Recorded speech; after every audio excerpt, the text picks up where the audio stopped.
9 مہینے. اور وہ جو ان لوگوں کا مقابلہ کرتے ہوئے ہم پہ بیتی ہے وہ ہم نے دیکھی ہے.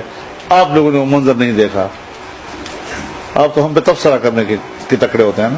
یہ تو آپ کو پتہ نہیں ہوتا کہ ہم پہ اندر کیا گزرتی ہے. میڈیا پہ آ کر آپ ہماری مسکراہٹوں کو دیکھتے ہیں کہ ہاں بڑے عیش میں ہیں یہ لوگ. ہم الحمدللہ بڑے تحمل کے ساتھ 9 مہینے ہم نے گزارے. ہمارے رحمت اللہ کاکڑ صاحب بیٹھے ہیں, یہ میرے رفیق ہوتے تھے. مجھے ایک دفعہ انہوں نے کہا کہ ہم کس لیے بیٹھے ہیں یہاں پر. میں نے کہا جی ہم چوکیدارہ کرنے کے لیے بیٹھے. چوکیدارہ کر رہے ہیں. ہمیں کہتے ہیں تم مولوی لوگ اسلام کے ٹھیکیدار بنتے ہو. میں نے کہا صاحب ٹھیکیدار نہیں بنتے, چوکیدار ضرور ہیں. اور ہم نے چوکیداری کی الحمدللہ. اور خدا کے فضل و کرم سے آئین کا ایک شق اور آئین کے شق کا ایک لفظ بھی تبدیل نہیں کرا سکے اسلامی دفاع سے. نعرہ تکبیر.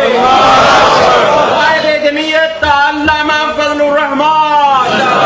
میرے محترم دوستو, اب اگر ان حالات میں ہم بائیکاٹ کر لیتے اور پارلیمنٹ میں نہ ہوتے تو پھر آپ کا آئین صاف ہو چکا ہوتا. اگر بنگلہ دیش میں فیصلہ آ سکتا ہے کہ بنگلہ دیش کا آئین سیکولر ہونا چاہیے اور مذہب اور مذہبی جماعتوں کا ملک کی سیاست میں کوئی کردار نہیں ہونا چاہیے, پاکستان کے حالات میں اس سے کوئی مختلف نہیں تھے. لیکن یہ ایک چھوٹی سی قوت ہے. یہ ایک قوت ہے, منصورین بالحق. اور یہی قوت آپ کی عقیدے اور آپ کی توحید و سنت کی جنگ لڑ رہی ہے. اس جماعت کو ایسا نہ سمجھیں جس طرح کے دوسرے مفاداتی دنیا کی پارٹیاں ہوتی ہیں تو صرف اقتدار تک پہنچنے کے لیے نعرے کی سیاست کرتی ہے. ہم نعرے کی سیاست نہیں کرتے, ہم باقاعدہ منشور اور عقیدے کی سیاست کرتے ہیں, نظریے کی سیاست کرتے ہیں. اور الحمدللہ اس محاذ پر اللہ نے ہمیں کامیابی عطا کی. تیسرا امتحان ایک ہمارے اوپر آیا, بہت ہی سنگین امتحان تھا. جب حکمرانوں نے طے کر لیا کہ ناموس رسالت سے متعلق قانون کو تبدیل کیا جائے گا تو ہم بڑے پریشان ہو گئے. لیکن ہم نے ہمت نہیں ہاری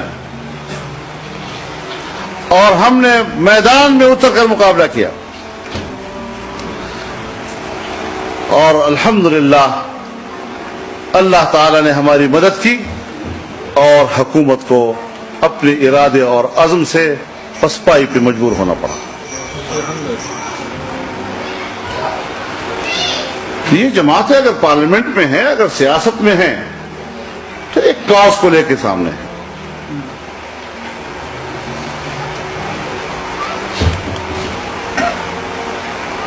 ہم جو کبھی کسی محفل میں جاتے ہیں تو ہم بس سوالات ہوتے ہیں.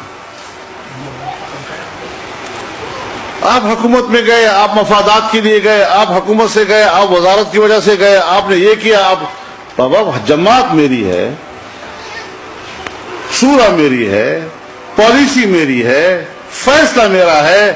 میں اپنی پالیسی اور فیصلے اور اپنے نظریے اور عقیدے کی تشریح خود کروں گا یا آپ کریں گے؟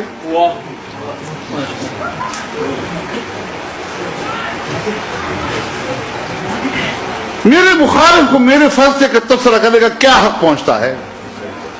وہ صرف اختلاف کر سکتا ہے کہ حکومت میں آپ کا جانا ٹھیک ہے ہماری نظر میں یا غلط ہے, لیکن اس کی تشریح کا حق مجھے حاصل ہے. میں حکومت سے نکلا تو میرے مخالف کو اس پر تو تبصرہ کرنے کا حق حاصل ہے کہ جانا مفید ہے یا نقصان دہ ہے, لیکن میری نیت کے بارے میں طے کرنا کہ آپ تو اس لیے نکلے اور کہتے یہ ہو اور کرتے وہ. تو جو فیصلہ میرا ہے, بولنے والا میں ہوں, تو پھر بولنے والے کی بول کی تشریح بھی وہ خود کرے گا نا. اور کسی تھڑے پہ بیٹھ کر تو ہم نے فیصلے نہیں کیے, ایک پوری جماعت نے بیٹھ کر مشاورت کے ساتھ فیصلے کیے ہیں. کئی مراحل سے گزر کر ہم نے ایک نقطے پہ پہنچے ہیں. ایک فیصلے کرتے ہیں ہم لوگ. تو اس حوالے سے یہ جماعتیں جہاں جہاں کام کر رہی ہیں، اگر ہم پاکستان میں کام کر رہے ہیں، ہم برملا کہتے ہیں کہ ہم پاکستان کے آئین اور قانون کے دائرے میں کام کرنا چاہتے ہیں. اگر ہمارے فکر اور سوچ کے لوگ ملک سے باہر دنیا میں کہیں ہیں تو ہمارے ان کو یہی ہدایات ہیں کہ جس ملک میں آپ رہ رہے ہیں آپ نے اس ملک کے قانون کے دائرے میں رہ کے کام کرنا ہے، تاکہ دعوت کے راستے کھلے رہیں، مذاکرے کا راستہ کھلا رہے، بات چیت کا راستہ کھلا رہے. لیکن آپ دیکھ رہے ہیں، آپ پورے میڈیا کو اسلام کا تعارف جب بھی کرایا جاتا ہے، کسی فرقہ پرست جماعت کی کوئی خبر آ گئی تو دنیا میں اچھالی جائے گی. پھر ہمیں فوراً ہم پر سوالات ہوں گے، صاحب آپ کی مذہبی جماعتیں انتہا پسند ہیں، صاحب آپ کی مذہبی جماعتیں فرقہ پرست ہیں، صاحب آپ کی مذہبی جماعتیں ایک دوسرے پہ کفر کے فتوے لگا رہے ہیں. تو میں انہیں کہتا ہوں خدا کا خوف کرو، اس مذہبی دنیا میں ہم بھی ہیں اور اتنی بڑی جماعت ہے، اس کا کردار ہے، اس کے رول کو تو آپ نہیں دیکھ رہے. اور اگر کوئی ایک چھوٹی سی تنظیم کسی سائٹ پر کوئی ایسے انتہا پسندانہ اقدام کر لیتی ہے، اس کو آپ پورے اسلام کے نمائندے سمجھ لیتے ہیں.